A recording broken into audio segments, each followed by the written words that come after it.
It's that time of the year again. It's May 19th, 2018. Calvin Castine and Judy Castine hidden behind that pillar at the Recreation Department on the old base oval, Plattsburgh. And we're here for an event that we've been to many times in the past, and this will start the first flight of 2018 as the North Country Honor Flight salutes its veterans and sends 20 veterans today to Washington, D.C. to see their monuments in the Capitol. It's something unique today. They've got several father-son combinations that are veterans. So in some cases, the Vietnam veteran is going as a Vietnam veteran, and they're a member of the entourage for their father. So they're the guardian for their father, and they are going also as their own veteran. So it allows them to send 20 veterans instead of their usual number today. So the numbers are up as far as veterans go, and it's also going to be the last time that I believe that they'll be using Pan Air for their flight, and I think they're going to be recognizing what they have done for the honor flight over the years.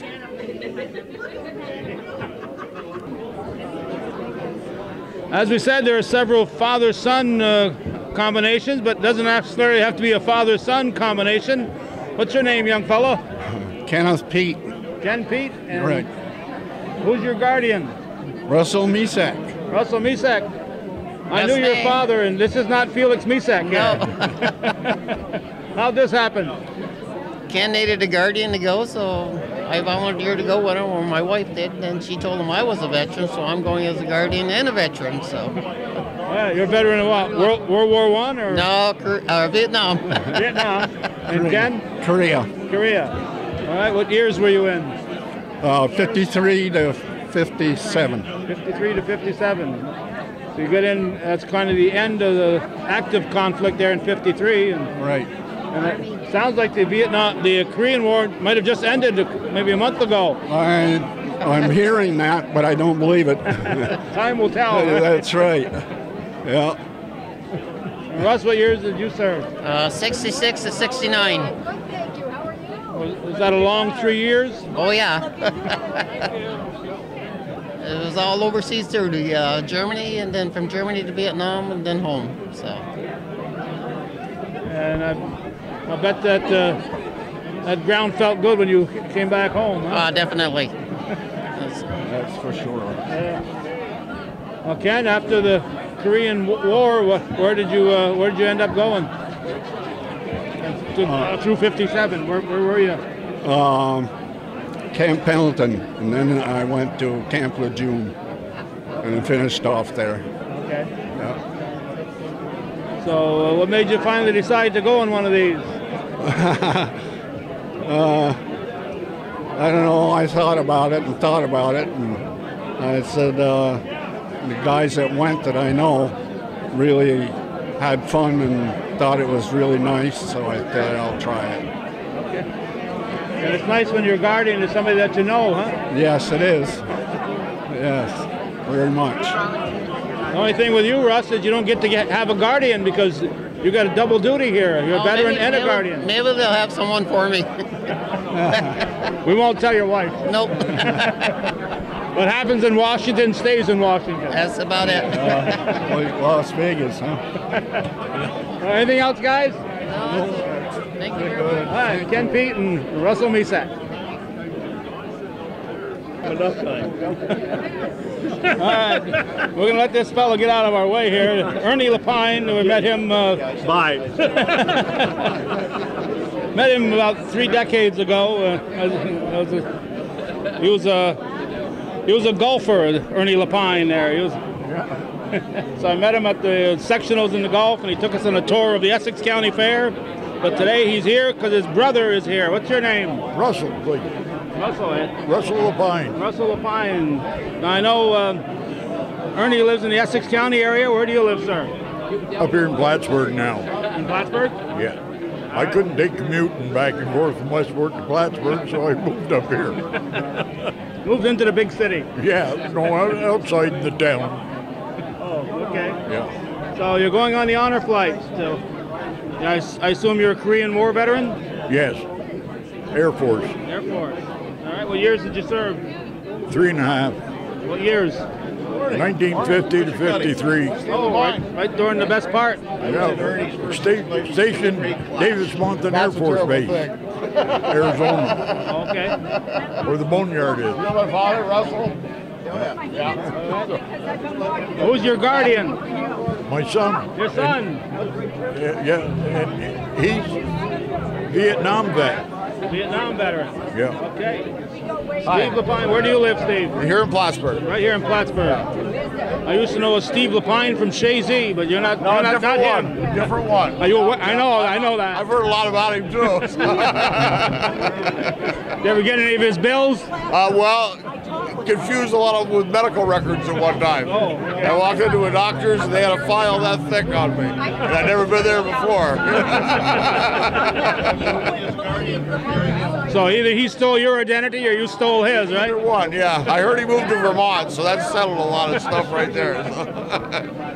All right. What years were you in, Steve? 1970 through 73. Okay. So right at the end, you were there. Were you still in when the war came to an end in '73? Oh yeah. Well, I wasn't. I was just gotten out when everything ended. You know. So yeah. So they said once Steve's out, it's over. It's all over. Yep. So, but no, I was there 71, 72. A lot of memories, I'm sure. Oh, I'm sure. Yeah, there were a lot tucked right in there. You know. So who decided first to go here? It was Russell. Yeah. He was the veteran, and I was going to be the guardian, and they changed things around a little bit, and we're both going as veterans. So. So you don't get to have a guardian. You got double duty. Double duty. Yep. You expect him to wait on your hand and foot down there, right? Well, yes. Yeah. Okay. Good answer. And where do you live now? Did I ask you that, Steve? Yeah, here in Plattsburgh. Right here in Plattsburgh. Yeah. Oh, okay. Yeah. All right. Well, have fun today. Thank you. You guys have earned this. Thank you very much. Thank you. Good to see you.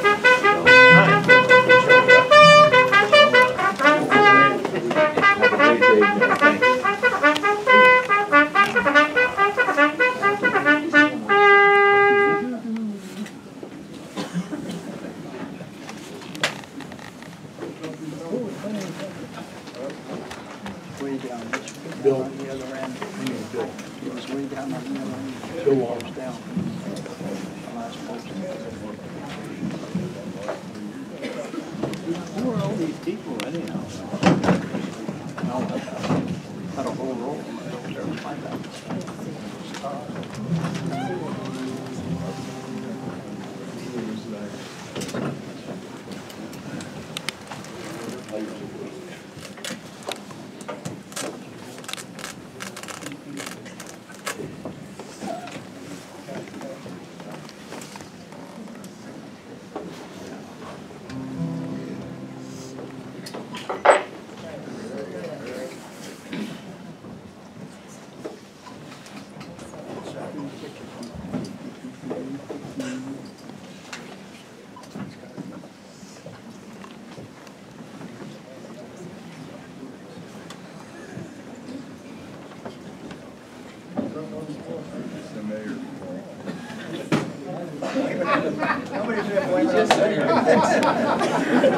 Anybody didn't hear that, this is the mayor's fault.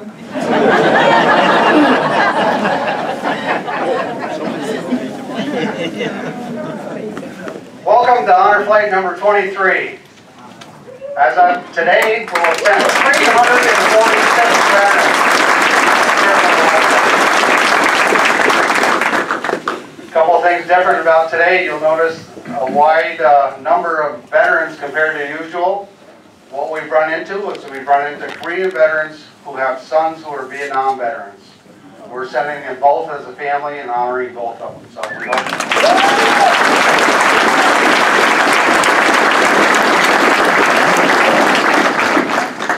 those that came in early, you probably didn't see it. Those who just got here probably saw a big helicopter sitting out in the field out there. I want to thank Gerhard Perry for bringing that chopper in today. He's going to be escorting our bus all the way over to the airport.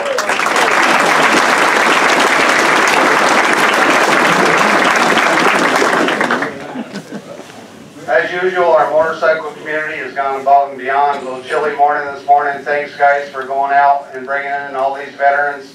Our police agencies as well, thank you very much for being there on time, getting everybody here promptly.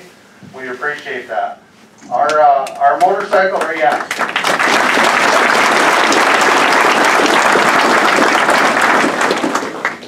Our motorcycle community also pitched in yesterday. There was a group that got together.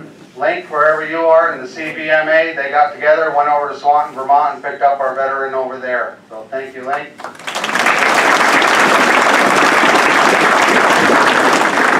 Lloyd Provost, is Lloyd here? Lloyd, way above and beyond. Lloyd organized a ride, mainly of the Plattsburgh Hog Riders. They went to Utica and picked up 2 veterans in Utica and escorted them all the way back to Plattsburgh. 400 miles.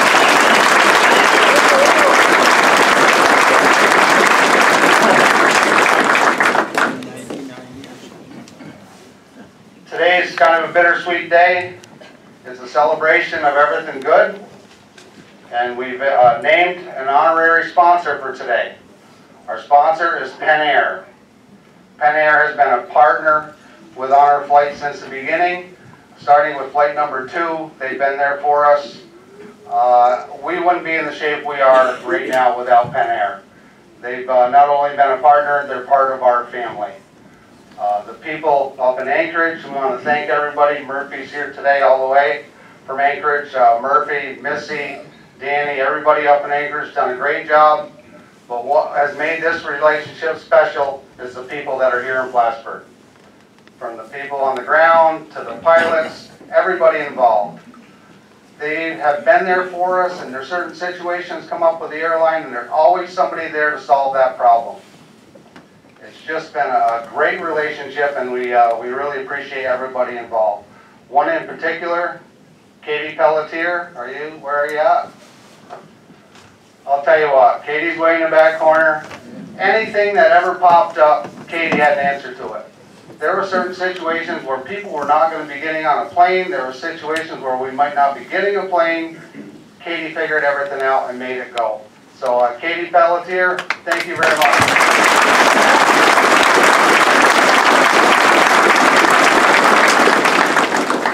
And Penn Air, for a 6-year relationship, being part of our Honor Flight family, thank you very much.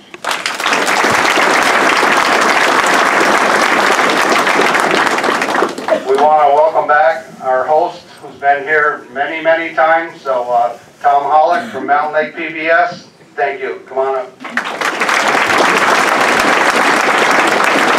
Thanks, Barry. Good morning, everyone. What a wonderful day. With all due respect to the Royals, this is the celebration to be at bright and early this Saturday.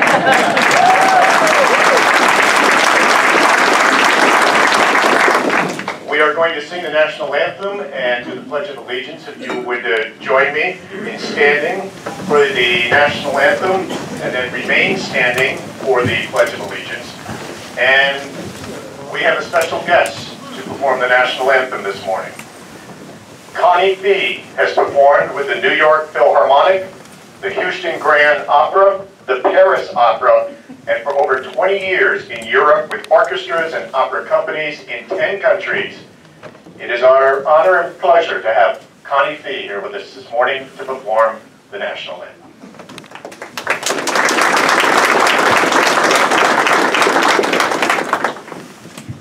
Oh, say, can you see by the dawn's early light what so proudly we hailed at the twilight's last gleaming, whose broad stripes and bright stars through the perilous fight O'er the ramparts we watched were so gallantly streaming, and the rockets red glare, the bombs bursting in air, gave proof through the night that our flag was still there.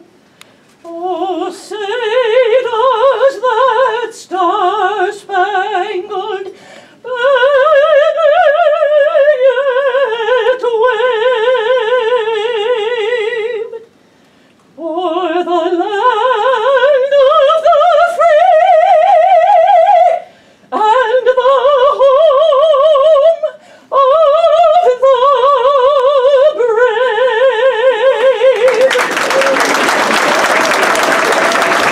Thank you very much. And this gentleman is giving a big hug to is her father, who is going on the trip today.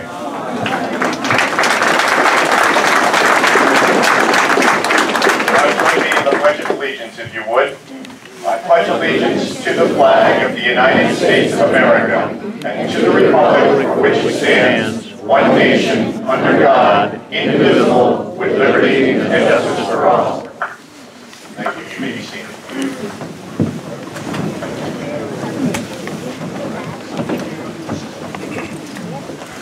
It is now my pleasure this morning to welcome the mayor of the city of Plattsburgh, Colin Reed.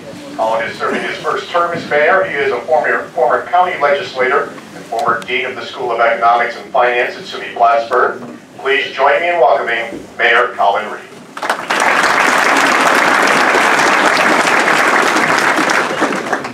Thank you. This is another exciting day. Clearly, with the crowd here, you're certainly always remembered in our community and valued. You know, I was up at Meadowbrook earlier this week. This is a National Nursing Home Week, and I met a really remarkable individual. This gentleman fought in World War II, in the Korean War, in the Vietnam War, gave a good chunk of his adult life in service to this country. He pointed out to me a couple of things that we should all remember and try to figure out what we can do about it.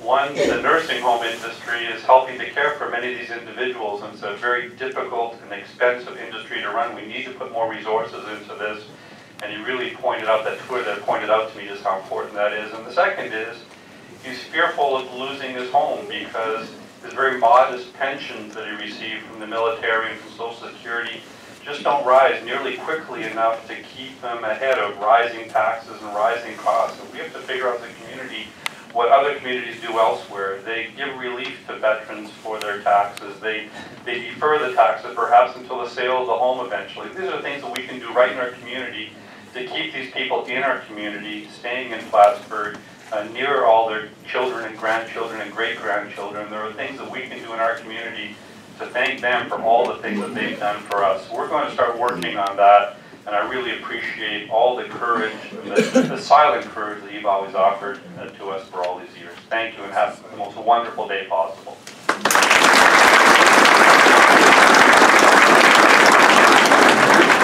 Thank you, Mr. Mayor. It's now my pleasure to introduce former Assemblywoman Janet Dupree, who for a decade represented the North Country in the New York State Assembly in the 115th District. She retired at the end of 2016 after 41 years in public service with the Clinton County Legislature, 21 years as Clinton County Treasurer, and a decade as a member of the New York State Assembly. Janet, of course, a longtime friend and supporter of veterans and North Country honor flight. Please join me in welcoming Janet.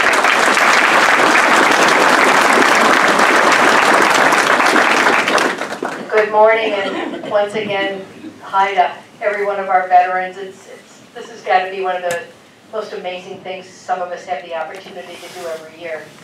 I look out at this crowd, and we continue. The crowds seem to get bigger and bigger. But if you ever wondered the respect that people have for our veterans, I mean, they all could be home watching the royal wedding. Let's face it. You guys are pretty special. I'm not going to ask how many have DVR'd it. I don't want to know. This is certainly a statement of what each and every one of these veterans mean to all of us. And It's been and continues to be one of my greatest honors to be here at each of these ceremonies. I want to take just a second to thank Penn Air. Their generosity has enabled these flights to continue, and certainly we are all incredibly grateful for that. We certainly are going to continue the flights one way or the other. And I'm going to digress for just a second and talk about the amazing trip today with Vietnam veterans escorting their parents. Many of you know, some of you who are going today as Vietnam veterans know that it will be 50 years in August that we lost my brother-in-law Arthur in the jungles of Vietnam. And to see us now beginning to give the respect and the honor to all of you who served in each and every one of our wars. But I think the ones who were the most ignored were our Vietnam veterans, and so we're proud to see you now starting to get that recognition and take this trip and have the opportunity to be at those monuments. So to each of you, enjoy your trip. It's going to be one of the most, if not the most amazing day of your life. And we look forward to all of your reports when you come back. Have a great day.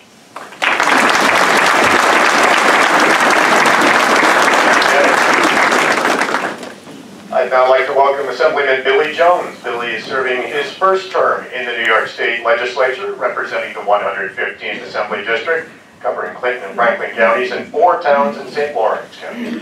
Prior to being an Assemblyman, Billy was a corrections officer for 20 years. He also served as mayor for the village of Chateauguay and chairman of the Franklin County Legislature. Please join me in welcoming Assemblyman Billy Jones. Thank you. Thank you for everyone that's come out here on this morning. As was mentioned, we could all be home watching the royal wedding. I probably wouldn't be, but I want to thank all the veterans out there, first and foremost, for everything that you do. Not only everything you have done for our country and community, but everything you continue to do. The little things that build up, and you really are the backbone of our communities, and all the volunteerism that you do. And what a great crowd. This is the biggest honor that I can have, is to show up at one of these events. And the first honor flight of the year, I think this is the biggest inside crowd that we've had here. And it just shows the community support that these veterans have. And to you bikers, you got a little lucky this morning. I mean, it wasn't as cold as we have seen. Wait till the fall, and we'll talk then. But they always show great support for our veterans and everything they do. The police agencies, the sheriff's departments, everybody comes together as a community. And we can stand up here and we can say words, a few words, but it really doesn't mean as much as the actions we show. And it's always been said that words can ring shallow, but actions truly mean what you mean, I should say. And to the honor flight, it's all about these gentlemen that we're going to see off today. Thank you for the actions that you have done to protect my freedom, my family's freedom, our community's freedom, and our country as a whole. We can never thank you enough, and I keep saying it, we can never thank them enough, but what a way to send them off, and what a way to appreciate what they have done, a small way to do it. Thank you, North Country Honor Flight. Thank you for everything that you continue to do, and let's have a great day. Thank you.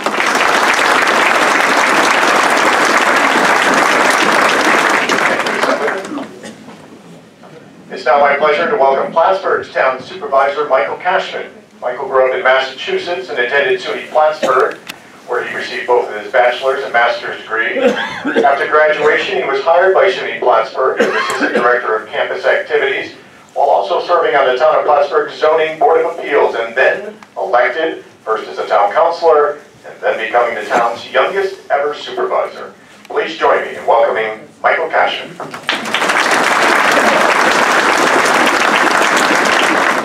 Thanks, Tom.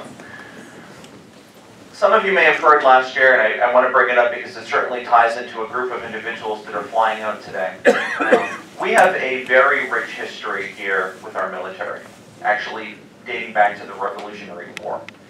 And the town of Plattsburgh owns a small parcel of land that overlooks a section of Valcourt and then Crab Island. But we also have another section that we're very proud to be working with the Clinton County American Legion folks, many of which are here today, because we are going to be building a Vietnam Memorial Park.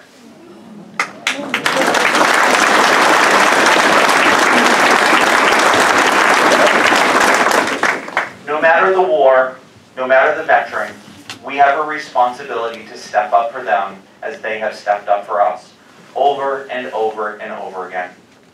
From a person that had a grandfather in the Korean War and a sister-in-law that was a Marine in the Iraqi War, it is so close to home for me. But it should be so close for every one of our North Country neighbors. If you see them in Hannaford's or another store or here at Honor Flight, please take the time to express your deepest appreciation for the sacrifice that they did by uprooting their lives to give dedication and service to our country, our community, and ourselves for these freedoms. Gentlemen, I hope you have an incredible day. You deserve it. We'll be thinking about you all day, but my commitment is we'll be thinking about you every day. God bless you. God bless America. Thank you very much. Thank you, Michael. We'll look forward to that memorial. Representative Elise Stefanik is the youngest woman ever elected to Congress in United States history.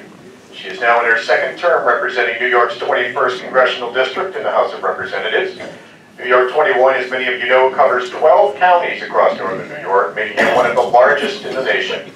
The Congresswoman is a member of the House Armed Services Committee and the House Permanent Select Committee on Intelligence. On the Armed Services Committee, Congresswoman Stefanik serves as the chair of the subcommittee on emerging threats and capabilities. Prior to her election to the House after graduating from Harvard, she served in the White House under President George W. Bush. Please welcome Congresswoman Elise Stefanik. Thank you, Tom. I am so honored to be here, and I am humbled every time we send off our North Country heroes. I've had the opportunity to participate in the send-offs, but also to welcome them in Washington, D.C., to see the joy in their eyes as they see the World War II Memorial. I have the privilege of representing more veterans in our congressional district than any other congressional district in New York State.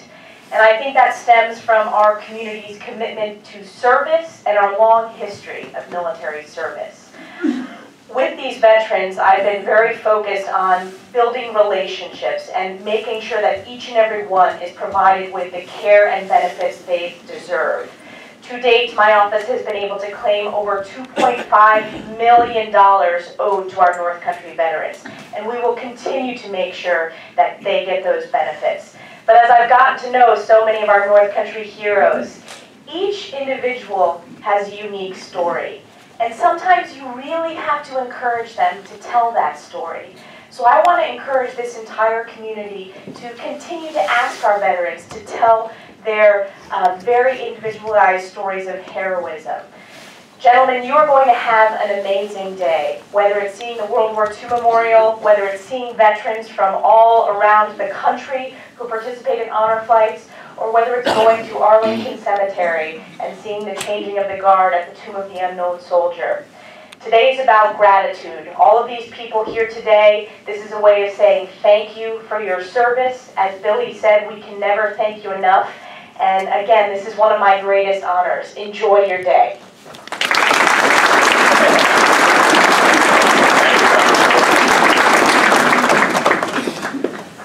I would now like to introduce our guest speaker for the day, Sheriff David Favreau.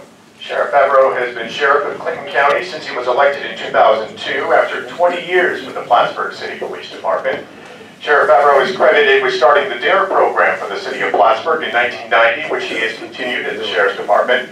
He attended the Mount Assumption Institute, received his associate degree in criminal justice from Clinton Community College, and his bachelor's degree in community human service from Empire State University. Sheriff Favreau has received numerous honors and recognition through the years, including Juvenile Officer of the Year and Citizen of the Year. He is has served on the Clinton Community College Board of Trustees and is co-founder, director, and 7-year coach of Plattsburgh PAL football. Under his guidance, the Clinton County Sheriff's Office has undergone many changes, including construction of a $23 million addition to the jail that added 160 beds. It is my pleasure to welcome Sheriff David Favreau.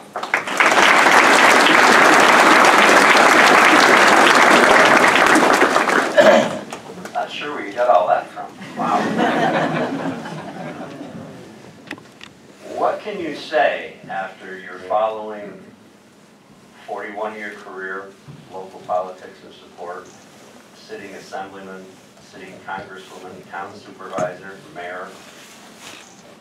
Answer? Anything you want. I didn't know what I was going to expect this morning, so I took great pleasure in absorbing what people were saying in the parking lot on their way from their vehicles to this building. And to listen to the energy, the enthusiasm, the excitement, and the pride of family members, community members, our motorcycle community, law enforcement members, veterans, words cannot describe. You just beam with pride in that special warmth, almost like you do when we look at the flag, when you stand for the national anthem. It gives us all such a sense of deep pride and warmth and comfort. That didn't come by design or by accident. That came through hard work, commitment above and beyond what any typical person is willing to give. You see, in law enforcement, I've been a police officer since I was 20 years old. And I've seen an awful lot of police officers jump in freezing water, being shot at, dealing with people in a rage with various types of weapons, every type of situation you can imagine. And in several of those situations, we have been honored with a plaque. And every once in a while, you walk by the plaque, and it reminds you of that one incident where people said, wow, you were a hero. You jumped into the freezing water and you saved somebody you didn't know. You see, the reality is for all of us, and gentlemen, fellow law enforcement officers, I'll speak for all of us, that's our job. That's what we do. The plaque isn't really part of it, but it does serve as a remembrance. But to give the ultimate and to say, I will fight for everybody's freedom. I will give myself for people I don't know, both born and the unborn, is just unimaginable. Most of us will not have the privilege to understand exactly what it is like. I will never be able to say to any of these gentlemen, I know how you felt. I know what it was like. Because the truth is, I don't. We can only imagine. But we can hold you close in our hearts. And we can continue to thank you in multiple ways, as you have heard this morning. But I think the greatest thanks of all is the plaque that you, your families, and your fallen veterans before you will always have in your remembrance that none of us will be able to say is our plaque. You've earned it. You've deserved it. It's seated right here in front of us. It's our red, white, and blue. This waves in front of every governmental building. This now waves in front of many, many homes throughout our community, throughout the country. I was fortunate the last couple of weeks to be able to attend an immigration ceremony at Clinton Community College, where 20 people from 13 different countries across the world became naturalized citizens of the United States of America. They went through the proper process, they were vetted, they've now become American citizens. They took great pride in that process and the fact that they could be called an American. They took great pride in saluting our flag, and I took even greater pride in acknowledging each and every one of you folks by saying that flag may not exist if not for the people and the families that gave all for us. To look at their faces, to not really understand when they went through their naturalization process, wow, people had to give a permanent sacrifice. They gave their lives. There are people in this room today that are not able to enjoy this event with a father, with a son, with a brother, with a mother, or another family member, because they gave an ultimate sacrifice for our country. You cannot ask for any human being to do greater than that, and you cannot ask for a greater plaque to be able to be hung around our great country than our red, white, and blue. Gentlemen, thank you all for everything that you have done for all of us. To the families, friends, and supporters that support not only this event, but the efforts of all veterans, not just today, not just for honor flight, every single day. If you see a veteran, thank that veteran. Buy them a cup of coffee, do something special for them, because that's the least that we can do for you folks, the absolute least. I thank you all from the bottom of my heart, from my family, from my grandchildren, and from all futures to come, because without the efforts of you folks, we wouldn't be having this great celebration, and we wouldn't be able to enjoy the freedoms that we do. So God bless all of you, and God bless the United States of America.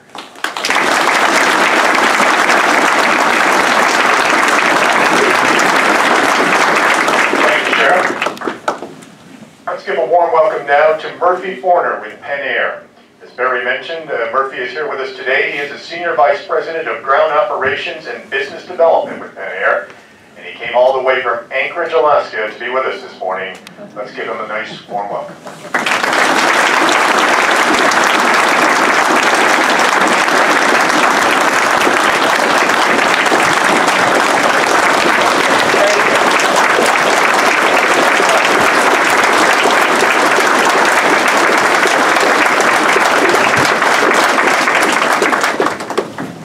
Penn Air would first like to thank the veterans in this room, and to all the veterans for what you've done for our country. We really greatly appreciate it. For the last 6 years, Penn Air's had the honor and privilege of providing the airline service for these folks, for you folks to fly down with the memorials. And it has been truly an honor to our employees to do so. Today, we're flying you down with 3 veterans, our captain graduate from West Point, and they volunteered months ago when we started announcing what we were going to be doing and the dates. As soon as they know, we've had flight crew members start asking when they can fly, what they can do. The honor and privilege that they get from going down with you and spending the time with you is amazing. The stories they come back to our corporate office with, the tears from their eyes and the joy in their hearts from spending the time with you folks has been amazing. Penn Air, as you know, this is our last one we get to do for you, and we are once again honored and pleased to be able to do this. And thank you for letting us be part of your family. You certainly are part of our family, and we'll carry this forward forever in remembrance of what you guys have done with us. Thank you very much.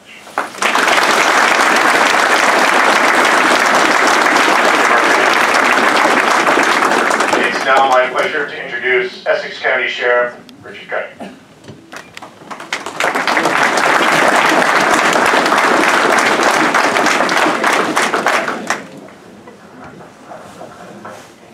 He usually has to find me because I'm hiding somewhere. Every year we add members to our honor flight family. This flight adds all these veterans to our folds, the ones that are here. Thank you for raising your hands in our country's time of need. You truly put God and country first in your lives, and we can never thank you enough. Coincidentally, or maybe not, we have a significant number of guardians with us here and on past flights who has also served to ensure our way of life. Thank you as well. And as has been said here before, patriotism runs very deep in some families.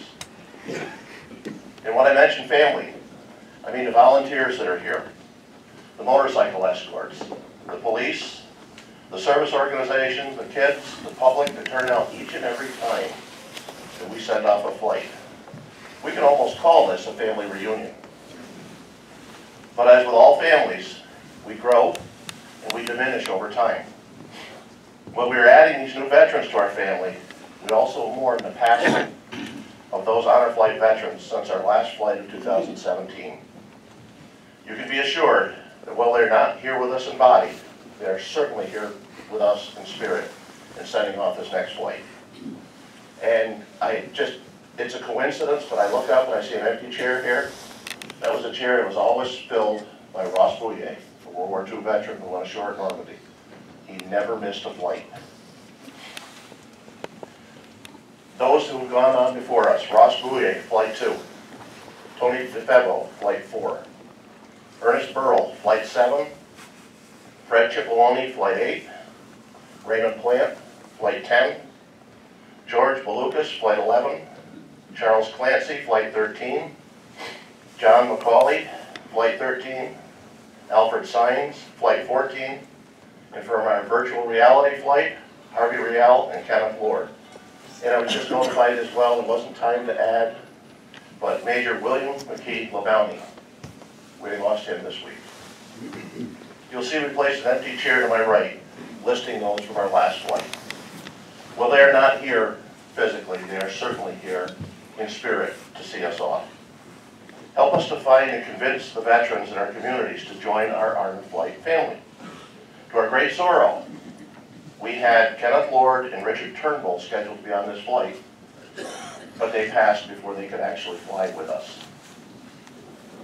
Now, please rise for our military honors, Post 20. To honor the Honor Flight veterans no longer here, as well as all those who have answered the call and never returned home to have an opportunity. Post 20.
Thank you.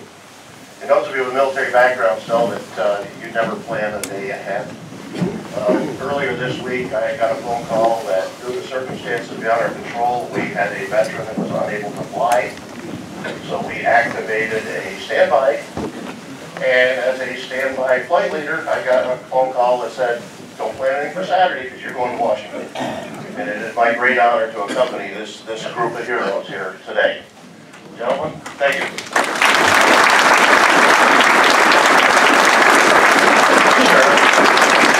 Thank you. I'd now like to introduce our flight leaders today, Greg Lee and Debbie DeVolpio, for the introduction of our veterans as they receive their travel orders. Greg and Debbie.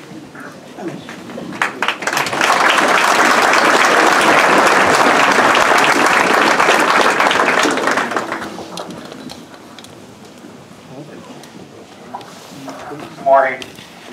Wow, this is a great tribute to these guys up here. This is one of the biggest crowds I've seen, and I've been to every last one of these. So that's a great tribute to our heroes sitting up there. It's a lot of work putting these flights together, but we got a great honor flight family. Debbie and I are flight leaders, but it's our group. Look around the room, you see these shirts. Those are the folks that did the work. Thank you. All right, here we go, gentlemen. Our first one is John Clark, Private First Class, U.S. Army. John served from 1952 to 1954. He served in the Chemical Corps throughout Europe. John operated smoke generators. I hope you have a wonderful trip today. Thank you very much. Thank you. Attack during the Cold War. John?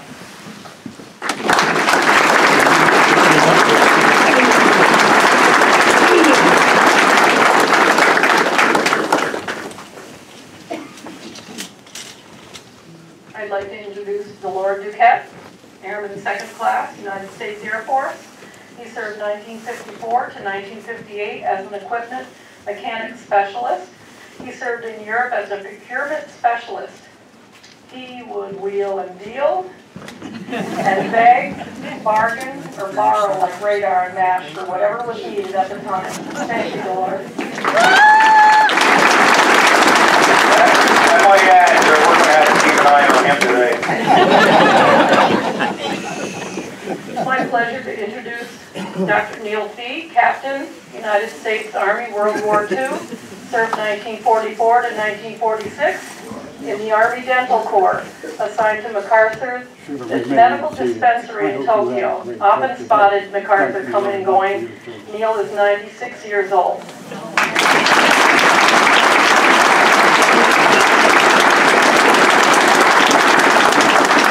During our interview, I asked Neil if he ever got to use the drill on MacArthur. He said, God, no, I'm glad I didn't have to. Renee Fournier, Petty Officer, U.S. Navy. Renee served in World War II. He's one of our 3 World War II veterans today, flying with us.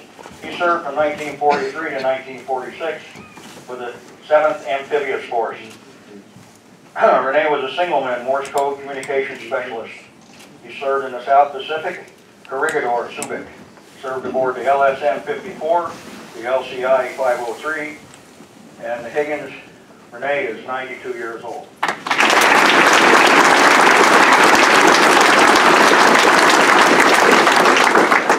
Going along with him today, Charles Magnet, Chief Master Sergeant. He's an E9, he retired from the U.S. Air Force. He served from 1972 to 2014, both active and reserve time. He has a total of 42 years of service.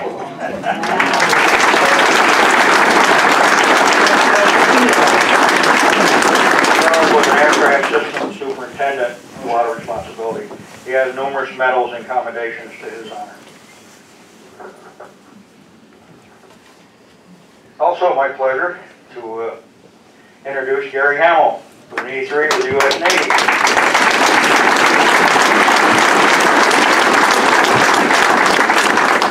Gary's a Vietnam vet, served with the famed U.S. Navy SeaWolves. They were a helicopter attack squadron. Gary was an aviation mechanic specialist. The SeaWolves of Hale 3 were an all-volunteer squadron. The squadron was commissioned and decommissioned in Vietnam. It was a very unusual circumstance. There was not known by many except those sailors who served along with the ground crew who owe their lives to their courage and devotion. The unit was one of the most highly decorated Navy units in Vietnam.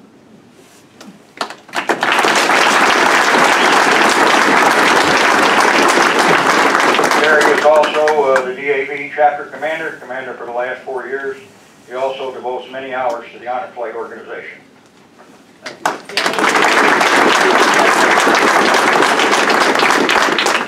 I'd like you to meet Russell A. Lapine, Airman First Class, United States Air Force. He served in 1950 to 53 in the 303rd Field Maintenance Squadron Electrician. He had the opportunity to be stationed where the Enola Gay was also stationed.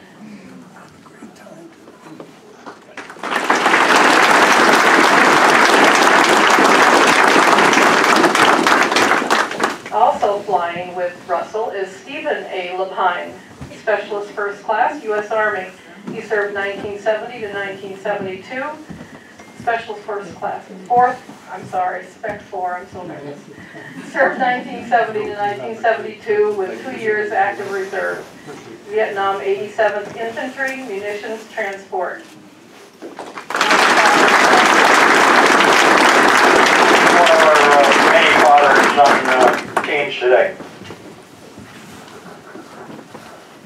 It's my special honor to introduce Arthur Miller, T3, United States Army, World War II, served 1944 to 1946. Arthur supported the Seabees in the Marianas, building airstrips. Arthur is our oldest flying vet at 99 years old.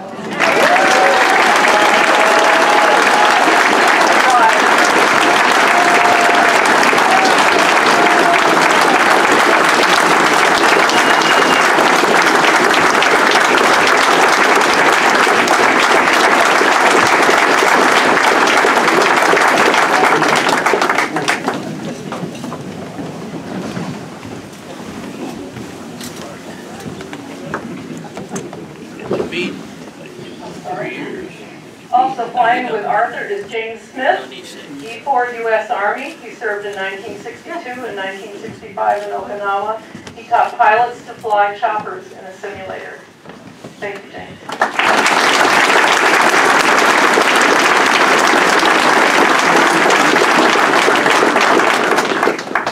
Bernard Patterson. Airman Second Class, United States Air Force. Served from 1951 to 1953. Bernard was with the United States Air Force Band Percussion Specialist. Entertained troops in the USO shows and with many notable guests. We thank you for your service, Bernard.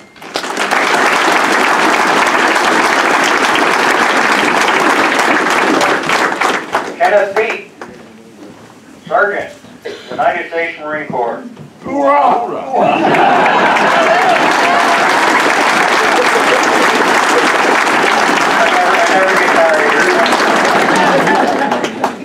Kenneth served in Korea. He served from 1954 to 1957. He was an 81mm mortar squad leader in the weapons company. That's a heavy thing to carry, I'll tell you. He served with the 1st Battalion, 8th Marine, 2nd Marine Division. One time, Kenneth was working, doing his job. A mortar misfired. Kenneth had to hold the mortar in his hands to keep it from falling to the ground while the pin was placed back in.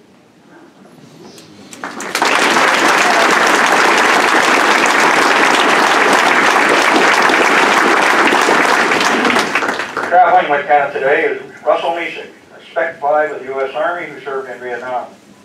He served from 1966 to 1969 as a heavy equipment operator with the 31st Combat Engineers, 20th Engineer Brigade. He was a mechanic specialist. Thank you, Russell.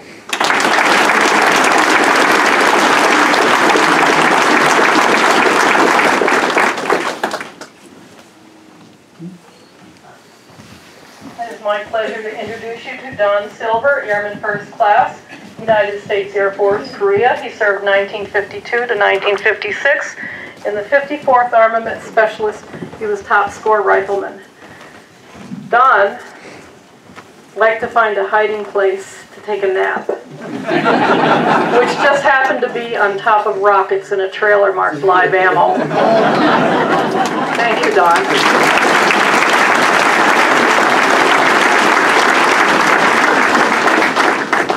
Next, we have Robert Spring, Senior Airman, United States Air Force.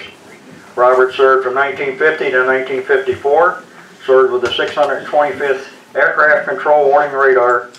He was a radar control specialist. Robert.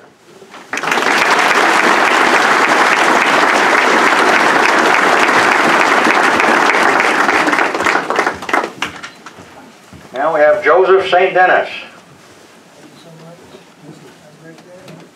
Now let me just slow down here a bit.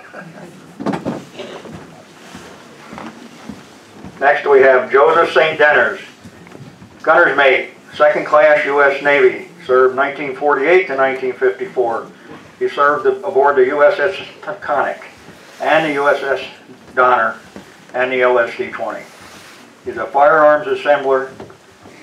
They rescued the chimpanzee from one of the space capsules. That was one of the notable duties they had.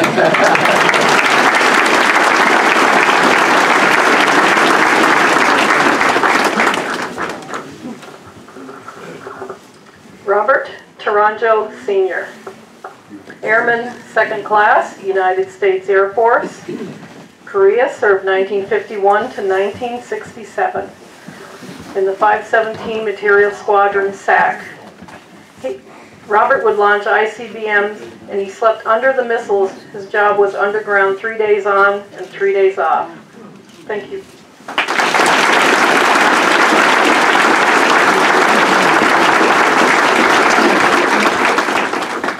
Also accompanying Robert is Robert Taranjo Jr., Master Sergeant U.S. Army. He served 1973 to 1994, Vietnam Theater, Desert Storm, the Armored Division Tanks, 45th C. Army Accommodation Medals, among many other citations, Tank Turret Repair Specialist, All Western Weapons system repair from small arms to main guns. He would brief General Schwarzkopf and Colin Powell nearly every day. Combined time served is well over 35 years. Thank you, gentlemen.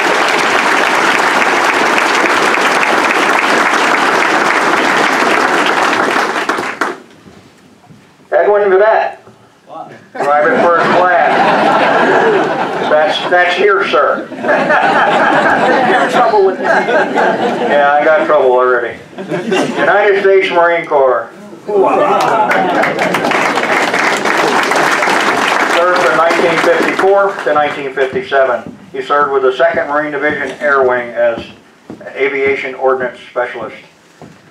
He was also a fireman. He was awarded the Fireman of the Year award for over 40 years in the Keysville Fire Department. He received the Golden Axe Award.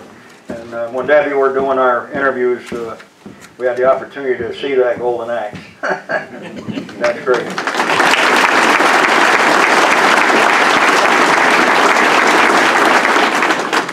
Clarence Rayner.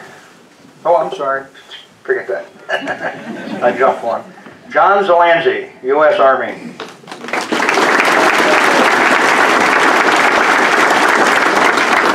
John served from 1950 to 1953. He also served with the United States Air Force as an Airman 2nd Class from 1954 to 1971. He maintained the electronics on the Enola Gay. He also retired right here at Plattsburgh with the 380th SAC Command. Thank you, John. Now we'll move on to Clarence Rayner. Master Sergeant, U.S. Air Force.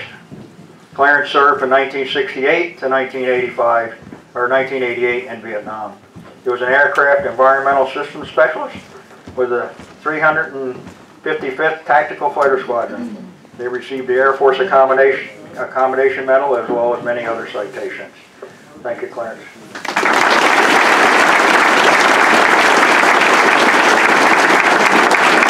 Ladies and gentlemen, I give you flight number 23.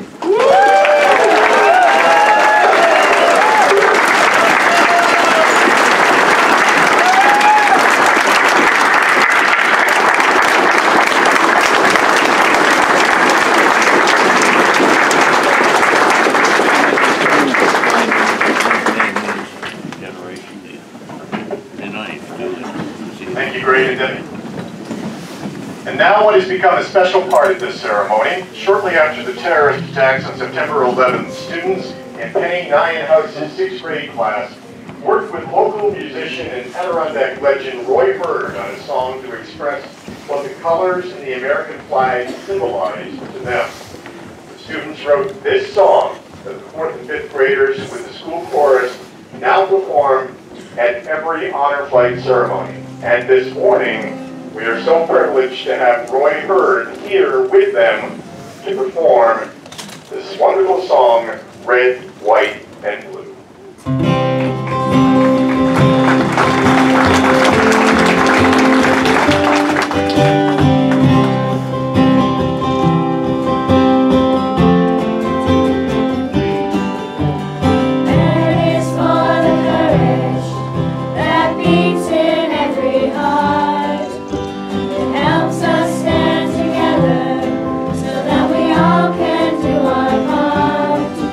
It's another on the right.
students from Morrisonville Elementary.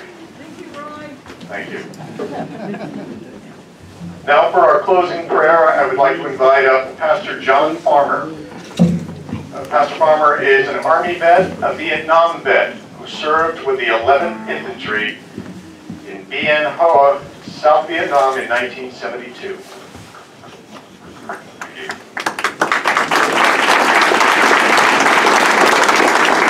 I had the privilege of serving with the 1st Cav. Okay, got to straighten that out. All right, 1st Cav, Air Infantry in Vietnam. It's a deeply, deeply emotional time for me. It's my first time to be part of anything like this since coming back. Because of my experience there, and after I got back being called into ministry, pastoral ministry, I've had the privilege of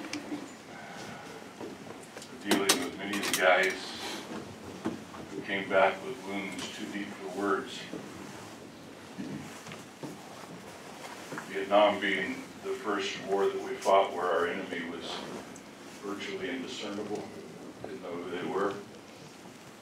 The wars since then have been that and worse.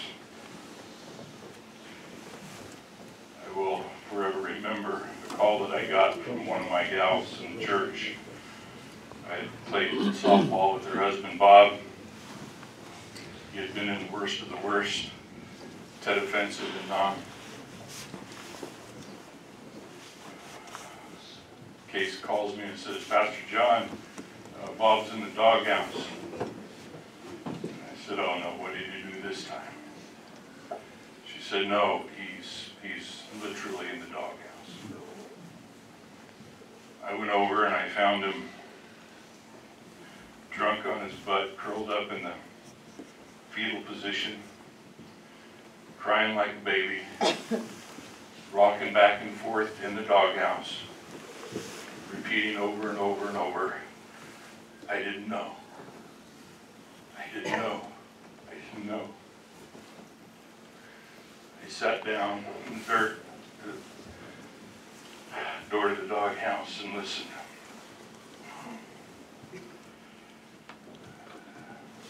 When he gathered composure enough, I asked him, Bob, what didn't you know? And he walked me through his experience of his fire squad walking through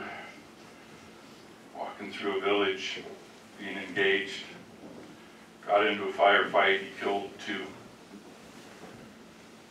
When the shots were finished flying, he went to check out the enemy, and it was 2 little 12-year-old girls. I didn't know, he kept saying. I wondered why it had taken as long as it had for this to come back to him, and then I realized his oldest daughter had just turned 12. That's the kind of stuff many of us carry. It will never go away. Thank you for being willing. Thank you for carrying the banner.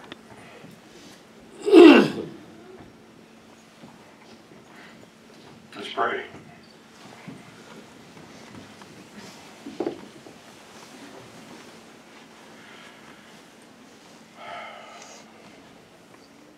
Father, this is a holy time, and I am so thankful to be able to be a part of a nation expressing gratitude for those who have made it possible for us to be a nation, the greatest nation on the planet.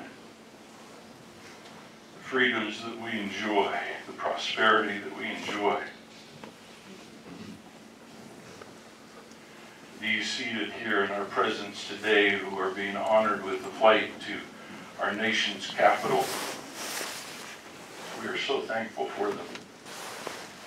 We ask, Father, that this will be a profoundly positive time for them, undoubtedly filled with tears.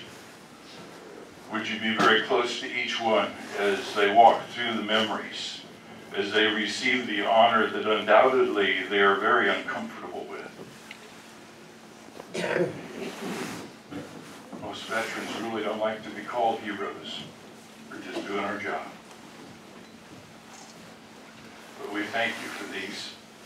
And we ask that as they go to our nation's capital, that there will be something that seals deep in their spirit. If there are wounds that are still raw and festering over all of these years, decades, Father, we would ask that you'll begin to bring healing,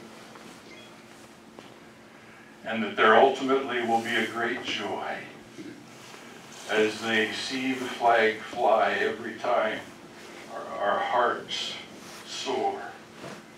And we thank you for the privilege of serving the nation that we love so much. We pray for your blessing on each one of these men and their families, all of their heritage, their extended families going all the way to their great-grandkids. Bless them, and may they learn to love and serve this nation as we have. We thank you in the name of Jesus Christ. Amen. Amen. God bless you.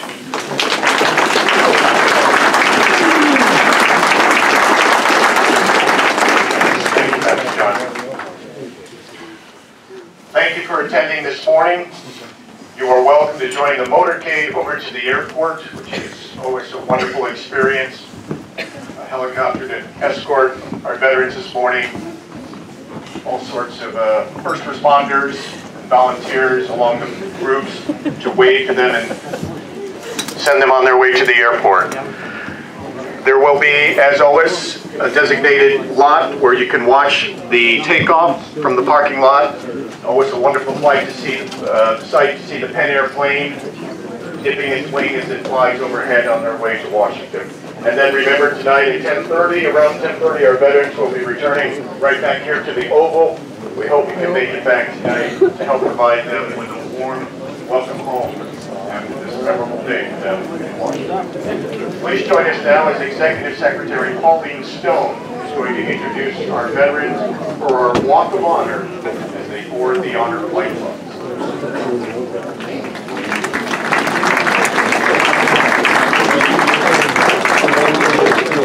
Thank you. One little unknown fact that happens today is that shows how important these veterans are. When the plane leaves the ground here at Plattsburgh, it becomes Honor Flight 1. Airspace is cleared between Plattsburgh and Washington, D.C. for this airplane because these veterans are so important. Okay, if you want to join us on this side and form a line so that walk on, they can go down the Walk of Honor on their way by. Our first veteran is John Clark, United States Army.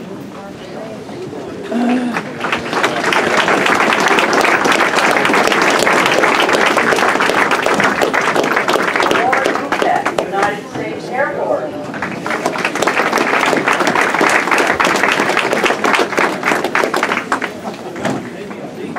Neil B., United States Army.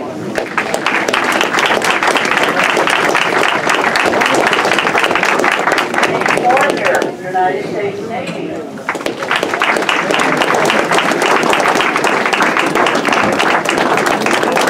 Charles Magnet, United States Air Force.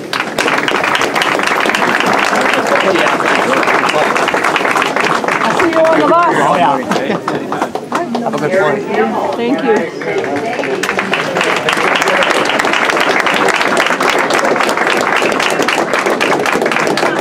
Russell LaPine, United States Air Force.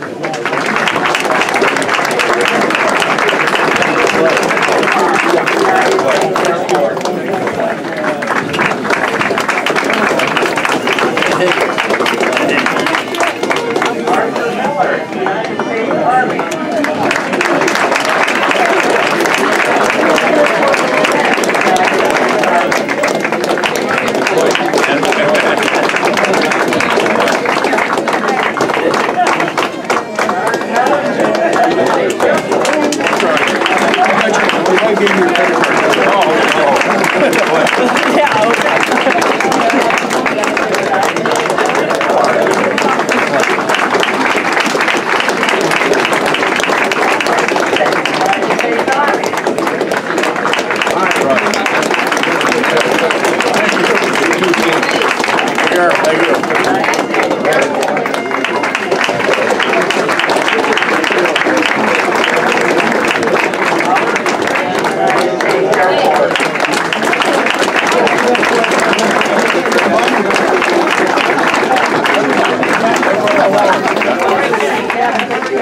Good, how are you doing?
Yes, exactly. Yes, I will. Thank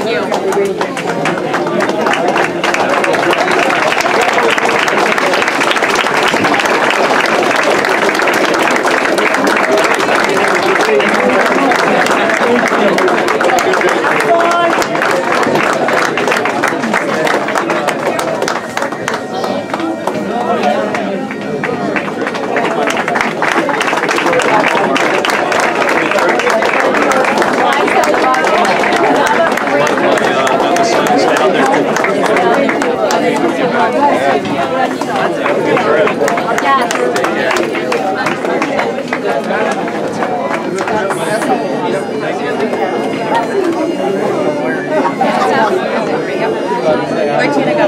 Okay. Come on, kid. Let's see him off.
There's the helicopter that has escorted the entourage, the motorcade, and the honor flight bus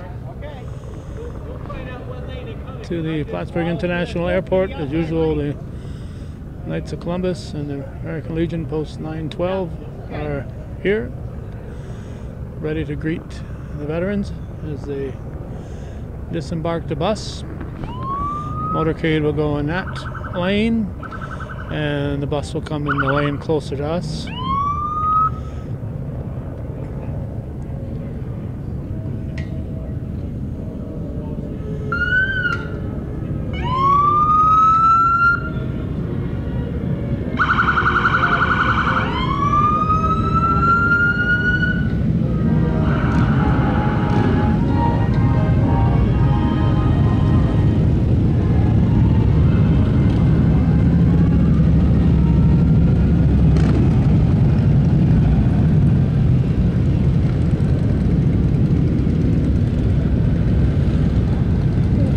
Third honor flight. We've been privileged to have covered them from even before the first honor flight, and the numbers of the people showing up to show their respect to these veterans has certainly not diminished. As was mentioned at the event at the Oval before we came here, the indoor crowd was as big as we've seen, so more and more people are turning out and showing their respect due these veterans.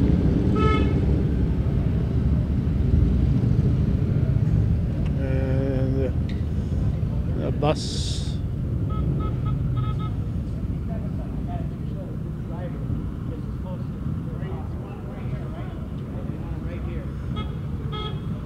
law enforcement in that lane, and the honor flight bus in this lane.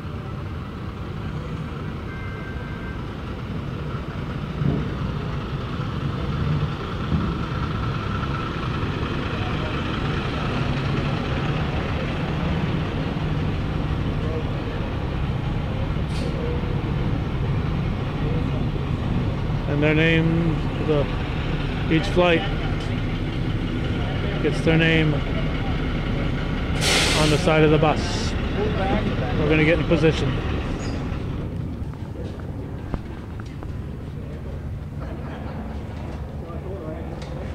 Debbie DeFilvio and Greg Lee are the flight leaders.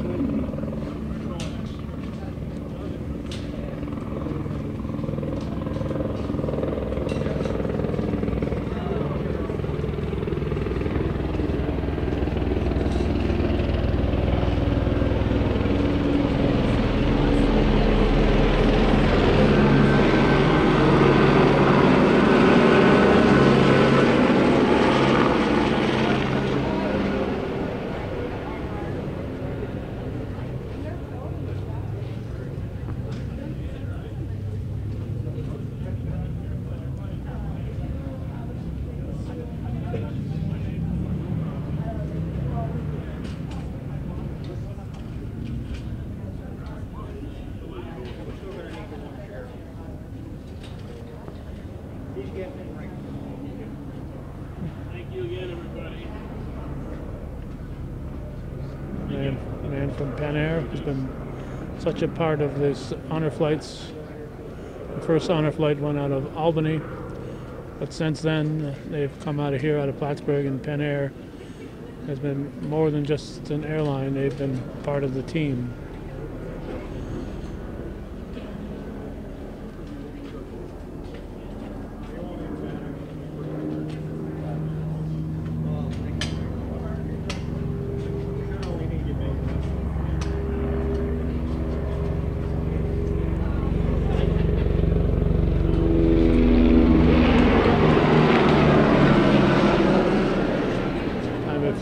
closer to the our overhang here, so we couldn't get a shot of the helicopter that time.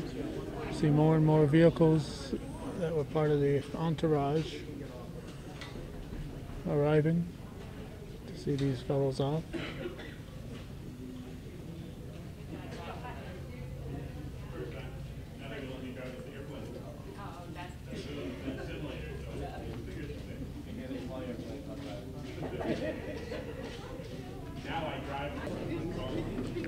Ladies and gentlemen, honor flight 23. Honor flight 23 is starting to arrive.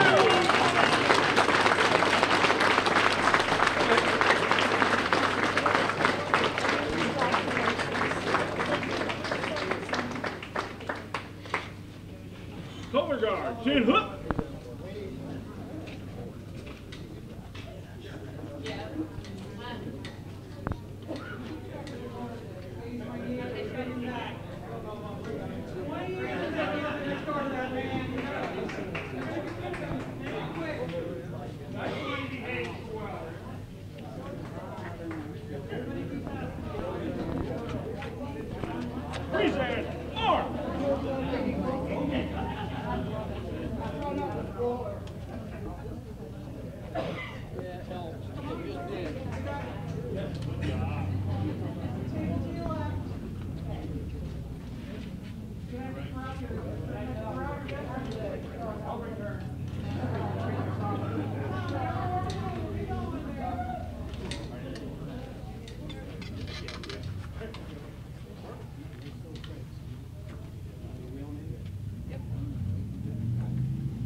We have rain moving into the North Country later on today, and weather report we've heard says that they might have a lot of rain awaiting them, unfortunately, in Washington.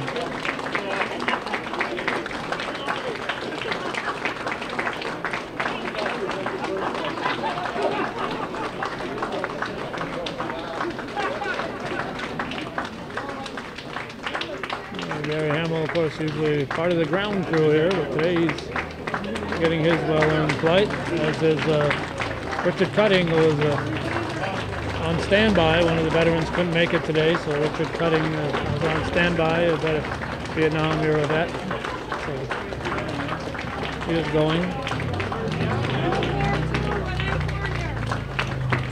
World War II, Korean War, and Vietnam War. The honor flight was started to send the World War II veterans to see their monument in Washington, D.C. As the number of World War II veterans continues to dwindle. There's a World War II veteran, Dr. Fee. You? No, not me. No, go that way, Dr. Fee. There we go.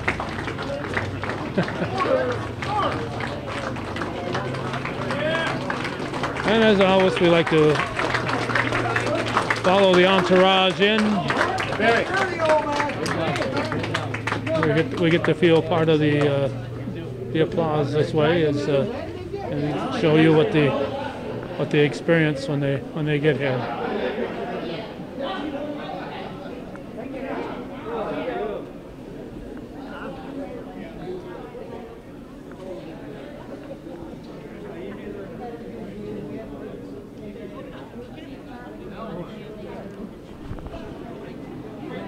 once some of these veterans get here, they don't want to move. They got a real revelry to get these guys moving here. They're packing into the elevator. Mr. Barry Finnegan, another successful event here at the old base. You know, you think you've seen it all and you think you've heard it all, and nothing's going to surprise you or nothing's going to give you that deep gut feeling. I'll tell you what, today tore my heart out. Some of the stories and the speakers were just all wonderful. What a great group we have that come out and support Honor Flight. It's so happy to see that for these veterans. Now, this is the last Pen Air flight. Is it still up in the air as far as, I know September 1st you've got a flight. Does that look like it's going to be? September 1st is locked in. We have got a plane. And, nothing between there and we're hoping for a June flight still. The request has been made. The phone calls are being made, and they don't fool around. They've been getting back to us within 1 or 2 days of anything we ask. So we're excited about having the new guys on board. We are very saddened to lose Pen Air. They've been a great partner for us, and for 6 years they've done everything way above and beyond what we could ever ask for. Certainly a lot more than just an air transportation provider. They're part of the family. Exactly, and it all comes down to the people. The brand name and the plane is different.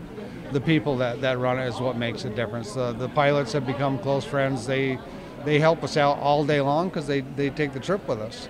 As I said, Katie here, she's just been phenomenal. Just now, we had a problem with the manifest and she cured it in about 30 seconds. So, we hope that kind of service continues. Yeah. It would be awfully tough if all of a sudden. Oh my! We've been in some jams where and that could happen very easily without their going above and beyond. Yep. All right. Anything else we should know, Barry? I know you've got other things to do here. Well, we're still hoping for that June flight. If something should happen where it falls together, we're going to put together a whole bunch of stuff real quick and make that flight happen. And if all else fails, we'll make up for it in September. We got 2 flights scheduled, September, 1 in October. We do have more seats available to us, so we might utilize those. We'll see. Yeah, it's a learning experience right now with the new airline. Absolutely, yeah. Every day we're going to pick up new information and do what's best for our veterans. Whatever we can take to do and give them the best day that possible for them, that's all we shoot for. Okay, if people want to learn more about the Honor Flight, what should they do? nchonorflight.org is our website, and all kinds of information on there, veteran applications, guardian applications. We even take donations, believe it or not. Really? That's what keeps us flying. So, we want to thank you guys too. I've said this many times before, Hometown Cable is our resource. We use these videos to a great extent to go back and find information that we miss, because we don't get to see the whole ceremony either. So it's great of you to do this, and we've had everyone since the start. That's right. And we could never thank you enough. All right, well, thank you, Barry, and keep up the good work. It's really great what you're doing. Thanks, buddy.